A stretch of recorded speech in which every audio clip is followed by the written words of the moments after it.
Hello friends, बरायबाय बड' जब info official YouTube चेनेलाव आसा खालामो नोंथांमोना बयबो मोजाङै दङ। जेरै खोथा होनाय एरै खामानि बेनो जाबाय फाइनालि टेट रिजाल्ट ओंखारबाय DEE। दा बेनि सायाव जों सावरायगोन प्रभिजनेल लिस्ट ओंखारबाय आरो काटअफआ ओरैबायदि सारप्राइज नोंथांमोना जेराव गासिबो डिटेल्सखौ खोन्थानो थांगासिनो दङ। बेनिफ्राय BTC साख्रि आसाम साख्रि जोङो बेयाव रुजुगोन आरो जाय नोंथांमोना नैबे बड' जब इनफो इउटुब चेनेलाव गोदान साबस्क्राइब खालामना ला जाहाथे लेटेस्ट साख्रिनि आपडेट नोंथांमोना मोननो हायो। आरो लोगोसे गिबियावनो ग्रेड 3 ग्रेड 4 BTC केन्सेल थाङाखै रिजाल्टआ कामिं सुन दा बावैनो नोंथांमोना रिजाल्टखौ मोनगोन बेनो जाबाय साख्रिनि सायाव दा गोबाव खालामा जों थांग्रोनो फैदो अफिसियेल वेबसाइटआव। दायो जों फैबाय अफिसियेल वेबसाइट DEE आव आं दहाय फुङाव मोनसे भिडिअ होदोंमोन जे टेट रिजाल्ट कामिं सुन होननानै दा फाइनालि टेट रिजाल्ट फैमारबाय बेनो जाबाय DEE बेनो जाबाय आसाम स्टेटनि आरो बे पस्टआ 4500 नाथाय टेनसन दाजा जायफ्रा फार्स्ट प्रभिजनेल लिस्टआव गैया नोंथांमोना सेकेन्ड थार्ड ओंखारलांबाय थागोन आरो ल' काटअफ नोंथांमोना मोननो हागोन। दा फार्स्ट फैग्रोबाय बेनिफ्राय काटअफआ बेसेबां थांदों नोंथांमोना नायबानो जाबाय। दहाय फुंनि भिडिअ आं बुंदोंमोन जे 54 निफ्राय 56 नि गेजेराव दङबा एलपि लेभेलाव बर' मिडियामा 100% मेरिट लिस्ट फैनाय चान्सआ दं होननानै दा फाइनालि बेसेबां फैमारखो जोङो फार्स्टआव नायग्रोनोसै बेनो जाबाय जोंहा एलपि लेभेलखौ बेखायनो जों अफिसियेल नटिफिकेसन जों बेवहाय डाउनलड खालामनोसै। दा अफिसियेल नटिफिकेसन डाउनलड खालामनाय लोगो लोगो जोंनि बर' मिडियामाव बेसेबां काटअफ थांखो आरो नेक्स्ट लेभेल BTC आव बेसेबां थांगोन बेखौबो जोङो कम्पेयार खालामगोन।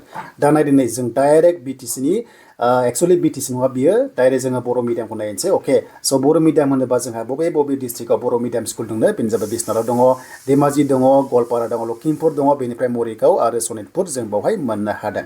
देन बिनि गेजेराव जोंनि काटअफ होनोबा नायदिनै नोंथांमोना मोनबायना बेनो जाबाय 54। स' 54, 56 आं बुंनाया बेनो जे 54 निफ्राय 56 नि गेजेराव दङबा नोंथांमोना काटअफ मोनगोन बेनो जाबाय नोंथांमोना मोनदों 56 बेनिफ्राय 54 नि गेजेरावनो फाइनालि बर' मिडियाम थाखाय एलपि स्कुलाव काटअफआ फैमारबाय। दा बेनो जाबाय नोंथांमोना STP आव बाहाय मोनदों आरो देन बेखिनि दा नोंथांमोना जायफ्रा पास जाबाय सेलेक्ट जाबाय नोंथांमोना कमेन्ट्स खालामनो दाबाव आरो मोजां खबरा बेनो सेकेन्ड लिस्ट फैबावगोन। सेकेन्ड लिस्टआव 53 आवबो नोंथांमोना काटअफ फैनाय चान्सआ दङ बेनो जाबाय बर' मिडियाम थाखाय। नाथाय बे जाबाय गोजौना एसामिस मिडियाम बेखौ नायबानो जाबायना एसामिस मिडियाम बियो।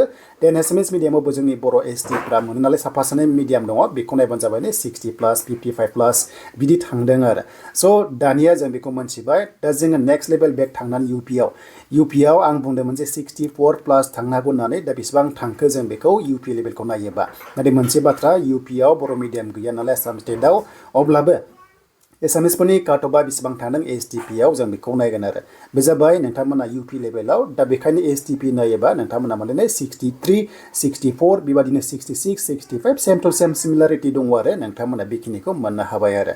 दा बे जाबाय आसामनि DEE बेनिफ्राय नोंथांमोननि जइनिंआ बिदिनो 10 मार्चनि सिगां नोंथांमोना मोनगोन। नाथाय नोंथांमोना स्कुल नोंथांमोना सेलेक्ट खालामनांसिगोन, डिस्ट्रिक्टखौ सेलेक्ट खालामनांगोन दा बावैनो।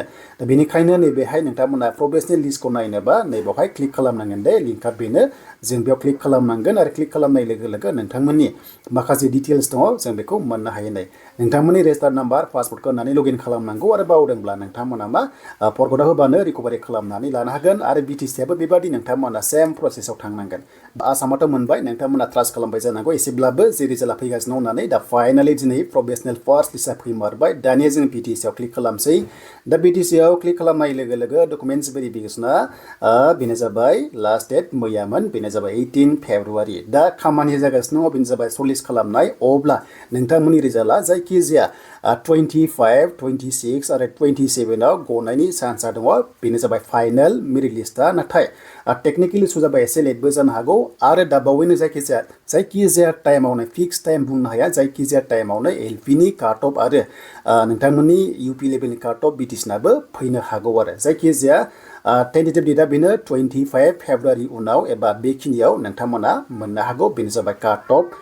काटअफ होनोबा जास्ट एनालाइज खालामबावनोसै बेनो जाबाय एलपि लेभेलाव जोंनियाव BTCआव 58 आरो 59आव फैनो हागौ बिनि एसे खाथि खाला थागोन आरो लोगोसे UP लेभेलाव 64 आरो 66नि गेजेराव बियो काटअफआ थानायनि चान्सआ दङ बेनो जाबाय बर' मिडियाम थाखाय।